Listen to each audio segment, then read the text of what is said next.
For years, Ellen DeGeneres built one of television's most recognizable images: kindness, laughter, and a place where celebrities could let their guard down. But when old footage, former employees, powerful celebrity connections, and Epstein-related names are placed beside one another, a much darker question begins to emerge. Was the public ever seeing the complete story? 6 in the morning? What do you do every night till 6 in the morning? You don't go to clubs every night. No, I make love a lot. And,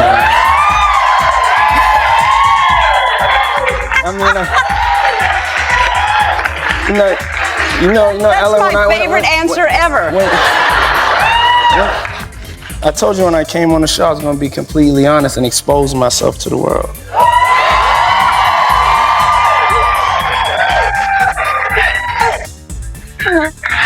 That clip was once entertainment. Today, it is part of a much bigger conversation, because this story isn't about one awkward interview or one celebrity friendship. It's about a series of moments that, when viewed separately, might mean very little. But when placed on the same timeline, they create questions that refuse to disappear. And at the center of those questions is Ellen DeGeneres. For years, Ellen's television identity was almost impossible to separate from the word kindness. Her show was built around laughter, celebrity games, emotional surprises, dancing, and the idea that even the biggest stars could walk onto her stage and become part of something lighthearted. But that image began to fracture in 2020. Former employees came forward with allegations describing a workplace they said was very different from what viewers saw on television. Reports included claims involving fear, workplace mistreatment, racism, microaggressions, and an unusual distance between Ellen and the people working around her.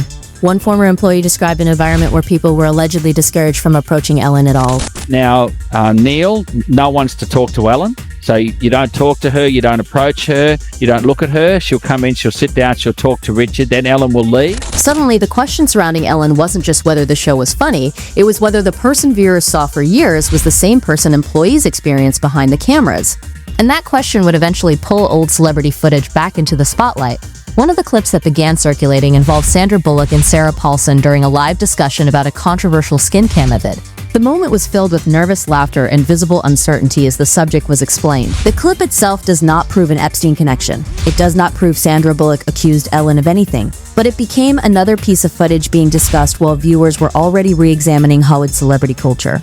And that is where the story moves away from television, because behind the scenes, another name appears: a private chef. And according to the claims presented in this story, that chef had links to two very different worlds. His name was Francis J. Derby. The transcript describes him as a private chef whose name appears extensively in Epstein-related documents. One email reportedly discussed preparing bags of jerky for one of Epstein's trips. On his own, that sounds almost meaningless.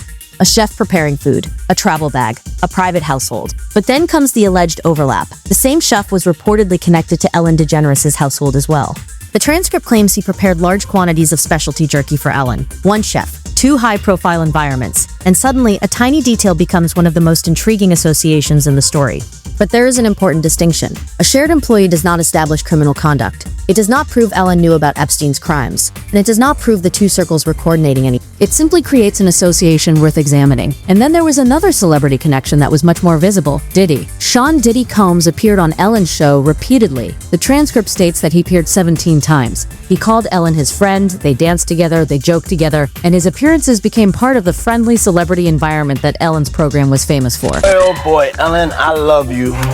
Sean Diddy Combs has always been surrounded by celebrity friends, and he's been on television talk shows for sure. At the time, none of this looked mysterious. It looked like daytime television. But after Diddy's later legal troubles became public, people naturally began revisiting his old celebrity relationships. That does not establish that Ellen knew about or participated in any alleged wrongdoing by Diddy, but it explains why old footage suddenly received a second look. And Ellen's own show provided plenty of footage to revisit. One of the most discussed examples involved Taylor Swift. Her dating life became part of a segment that put her personal relationships on display. What are your phobias? Well, I don't like clowns.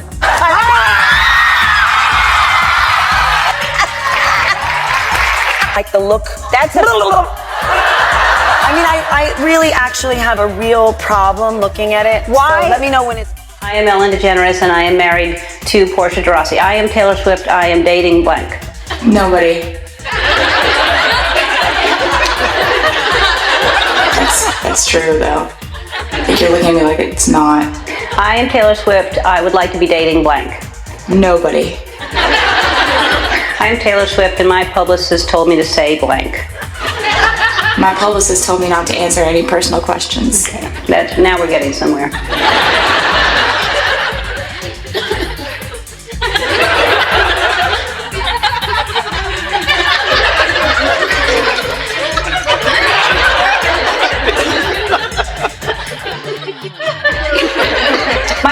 color is blank? Purple. No, mine. I didn't say Taylor's. Yes. At the time, the moment was presented as comedy, but after Ellen's workplace controversy, viewers began asking whether some of those old jokes crossed boundaries.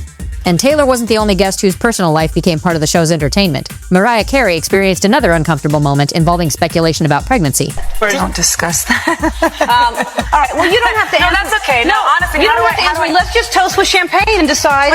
Yeah, you want to taste it? I can't believe you did this to me, Ellen. What? I'm not going to ask you if you're pregnant or This not. is I'm just peer gonna pressure. say. You see what Ellen is doing? This is peer pressure. Let's toast to you not being pregnant. If you're not pregnant, then we should. My goodness.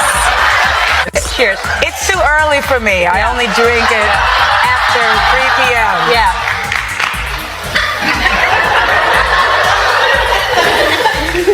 You're pregnant. Again, the point isn't that one television segment proves a hidden agenda. It doesn't. The significance comes from the larger pattern of viewers reconsidering moments they once accepted as harmless entertainment. And that reconsideration would continue. Not every celebrity simply played along. Dakota Johnson being the clearest examples.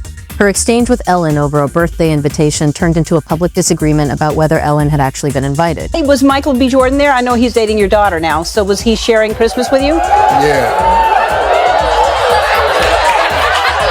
Look at that. That's happening in front of you? I've never seen that picture before.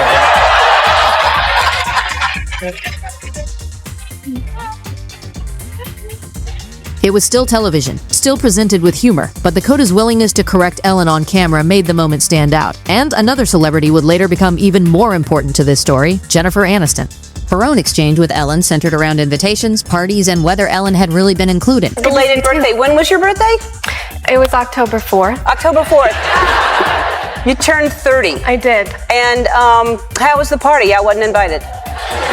Actually, no, that's not the truth, Ellen. You were invited. Last time I was on the show, last year, you gave me a bunch of about not inviting you, but I didn't even know you wanted to be invited. Well, who doesn't want to be invited to a party? Well, I didn't even know you liked me. Of course I like you. You knew I liked you. You've been on the show many times, and don't I show like? Yeah, you do. Yeah. But I did invite you and you didn't come, so. This time you invited me? Yeah. Are you sure? Yeah. How do you know? I don't think so. Ask everybody. Ask Jonathan, your producer. Who said you were? I just got to Google it. This is where Jennifer's role in the title becomes important. She did not expose an Epstein operation. She did not publicly accuse Ellen of criminal conduct, but she did push back against Ellen on camera. And that old exchange becomes more interesting once you understand how dramatically Ellen's public image would later change. While Taylor, Mariah, Dakota, and Jennifer became examples of old footage being revisited, other moments added different dimensions to the conversation. Sofia Vergara's accent became part of a recurring joke on the show. You say a tourist trip, and we went to the Chichen Itza. Why you look at me like you don't understand? No, Then there was Justin Bieber. At the time, Bieber was still extremely young when private photographs taken without his consent became the subject of discussion on Ellen's program. How quickly after that was shot did you realize that happened? Did that go on wire right away? Yeah, it was pretty much like a couple days. It was like a couple days later, Scooter hit me. He was like, yo, I hate to tell you this, but your penis is on the internet. I was like, what? How does it? And so then the first thing I saw was like the censored one. And it had like the black thing over it, and I'm like, oh my goodness. Like, I don't know what this is gonna look like. And then it wasn't as like bad as I thought it was gonna be.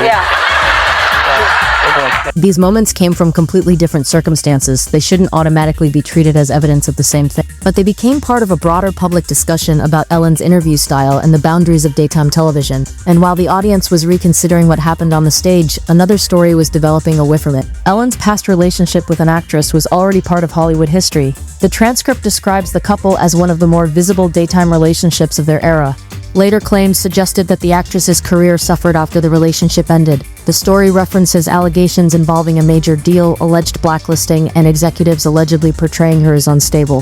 Then came her death in a 2022 car accident. The transcript also claims she had been working on material that could expose Ellen before her death. But this is where the story needs a line between suspicion and proof. There is no evidence presented here establishing that Ellen caused her career problems. There is no evidence presented here establishing that Ellen caused her death. The timing may create questions, but timing is not proof. Broke up with her because she had a lot of money, or you broke up with her because... I broke up with her because her goal was to have a lot of money, and mine was to find love, and hers was I want 60 billion. Good luck. Our forks are never going to meet. And that distinction becomes even more important as the story moves toward two of the darkest chapters. Stephen T. Witchboss was one of the most recognizable people associated with Ellen's program. He was a dancer, a DJ, a producer. And for years, viewers associated him with the positive energy of the show. His death was ruled a suicide. The transcript notes that people close to him had reportedly noticed changes before his death. But once again, a tragic death cannot simply be transformed into evidence of a conspiracy. There is no established evidence in the supplied material connecting T. Witch's death to Ellen or Epstein. What his death represents in this story is something different. It marks another moment when a television world that had once looked almost universally cheerful was suddenly being discussed through a much darker lens. And then the Epstein connection returns. Virginia Giuffre became one of the most prominent public voices associated with the Epstein case. She spoke publicly about her experiences and became a major advocate for accountability. The transcript discusses her death in 2025 and compares it with earlier statements she had made publicly about her own future. Those circumstances became a subject of intense online discussion, but again, the responsible question is not, does this prove a connection? The responsible question is there actual evidence connecting these events? The supplied material does not establish that. What it does show is how quickly different celebrity and Epstein-related stories began being placed into the same narrative online, and by then, Hollywood voices were also speaking about Ellen's reputation. Actor Brad Garrett was cited as someone who claimed Ellen's behavior had been an open secret. Ricky Gervais had already mocked Hollywood's hypocrisy in his own public appearances. And Kelly Clarkson became an example of a different approach to workplace complaints, with the transcript describing her as responding with accountability and changes. These are reported statements in the supplied transcript, not confirmed interview clips, so they will remain narration and source visuals rather than fabricated interviews. The larger picture was becoming clearer. Ellen's public brand was built around kindness, but former employees described another experience. Old guests were being viewed through a different lens, and the celebrity relationships around Ellen were being reconsidered. Still, there was another side to the story that cannot simply be ignored. Ellen also invested heavily in conservation. The transcript references a major conservation project in Rwanda. To supporters, it represented genuine philanthropy and passion. That matters because a documentary shouldn't erase positive actions simply to make a darker narrative work. The reality can be more complicated. A celebrity can have successful charitable projects and still face legitimate workplace criticism. A television personality can have millions of supporters and still be accused by former employees of misconduct. Those things can exist at the same time. But then came a decision that created another wave of speculation. Ellen left America. Ellen sold major California property and moved to the Cotswolds in England. The move was publicly framed around political frustration and dissatisfaction with the United States. But the timing became part of online speculation. Epstein-related documents were becoming public.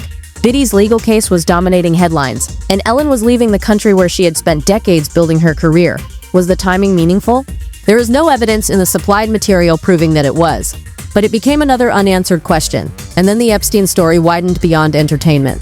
The transcript references an email exchange involving Jeffrey Epstein and Elon Musk. Epstein invited Musk toward a New York event connected with the United Nations gathering. Musk declined. Epstein's response included a provocative reference to young women. The exchange demonstrates the type of social world Epstein attempted to cultivate. But again, contact with Epstein is not itself proof of criminal conduct. The significance is the scale of his network. People from entertainment, business, technology, politics, and elite social circles appeared around the same orbit. And that is why every document continues to attract scrutiny. Now step back. Ellen's carefully controlled public image. The 2020 workplace allegations, the old celebrity interviews, the Sandra Bullock and Sarah Paulson clip, the alleged private chef overlap, 17 Diddy appearances, Dakota Johnson pushing back, Jennifer Aniston challenging Ellen over to party story, the former partner's career allegations, T. Witch's death, Virginia Giuffre's death, Ellen's move to England, and the continued release of Epstein-related material. Each event has its own explanation. Some are documented, some are allegations, some are coincidences, and some remain unrolled questions. That distinction is critical, because a connection is not automatically causation, and a coincidence is not automatically a conspiracy. The title promises a revelation from Sandra Bullock, but the supplied transcript does not contain Sandra directly accusing Ellen or confirming an Epstein connection. So the real significance of the Sandra clip is more subtle. It represents the way old Hollywood footage can suddenly become part of a new conversation when the public image surrounding it is changed. The clip itself is not proof. The chef is not proof. Diddy's appearances are not proof. Jennifer Aniston's exchange is not proof. The deaths discussed in this story are not proof. The England move is not proof. And the Epstein emails are not proof of wrongdoing by everyone mentioned in them. But together they explain why people keep asking questions. Maybe the chef was simply a chef. Maybe Diddy was simply a longtime television guest. Maybe Jennifer Aniston was simply joking with Ellen. Maybe Sandra Bullock's resurfaced conversation has nothing to do with Ellen at all. Maybe Ellen's move to England was exactly what she said it was. Or maybe some of these connections deserve deeper scrutiny. The evidence, not the theory, has to determine that. So what do you think? Which part of this story deserves the closest look? The private chef connection, Diddy's repeated appearances, the old Ellen interviews, Jennifer Aniston's exchange, Sandra Bullock's resurfaced clip, or the Epstein time one? Tell us which details you believe are meaningful and which ones you think are simply coincidence.